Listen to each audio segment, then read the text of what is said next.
बीड जिल्ह्यामध्ये रस्ते अपघाताची धक्कादायक आकडेवारी शासकीय अहवालातून समोर आली आहे। तर अपघात रोखायचे कसे असा प्रश्न उपस्थित केला जातोय।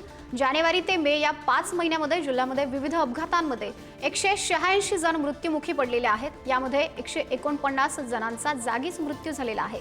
तर 172 जण या अपघातामध्ये गंभीर जखमी झालेले असून कोणाचे हात मोडले तर कोणाचे पाय मोडलेले आहेत। तर कुणाच्या मेंदूला गंभीर दुखापतही झालेले आहेत, ते कोमामध्ये आहेत। त्यामुळे राष्ट्रीय महामार्गाचं जाळं विणलं, पण अपघाताची कारणं शोधून उपाययोजना कधी करणार असा सवाल उपस्थित होतोय। या रस्ते अपघाताचा आढावा घेतलाय आमचे प्रतिनिधी उदय नागरगोजे यांनी।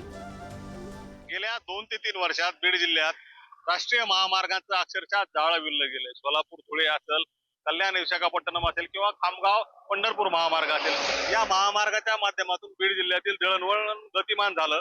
यामुळे बीड जिल्हा कुठेतरी एका विकासाच्या प्रगतीपथावर असल्याचं देखील समोर आलं। परंतु आता हे महामार्ग मात्र कर्दनकाळ ठरत आहेत। या महामार्गावर जे अपघात होत आहेत त्यामुळे मोठ्या संख्येने जीवितहानी, वित्तहानी होत आहे। गेल्या 6 महिन्यातील जर आकडेवारी आपण पाहिली तर जवळपास 186 जणांना रस्ते अपघातात आपले प्राण गमावावे लागले आहेत। तर दुसरीकडे शेकडो जणांना कायमचं अपंगत्व देखील आलंय। आता यावर कुठेतरी प्रशासन गांभीर्याने विचार करत असल्याचं आपल्याला पाहायला मिळतंय। परंतु हा विचार फक्त बैठकांमध्ये आणि कागदावरच राहू नये अशी अपेक्षा सर्वसामान्यांमधून व्यक्त केली जाते। कारण 2.5 वर्षापूर्वी अशाच पद्धतीने महामार्गावरचे ब्लॅक स्पॉट तयार करण्यात आले होते आणि त्या ब्लॅक स्पॉटवर उपाययोजना केल्या जाणार होत्या। परंतु त्यानंतर 2.5 वर्षातही काही उपाययोजना केल्या गेल्या नाहीत। त्यामुळे अपघाताचे जे सत्र आहे ते अद्यापही कायम आहे आणि जवळपास 186 जणांना याचा फटका बसलाय, त्यांना आपले प्राण गमावे लागले। तर भविष्यात या घटना कमी व्हाव्यात याकरिता उपाययोजना केल्या जाणार आहेत आणि याची जी समिती आहे त्याची देखील लवकरच बैठक होणार आहे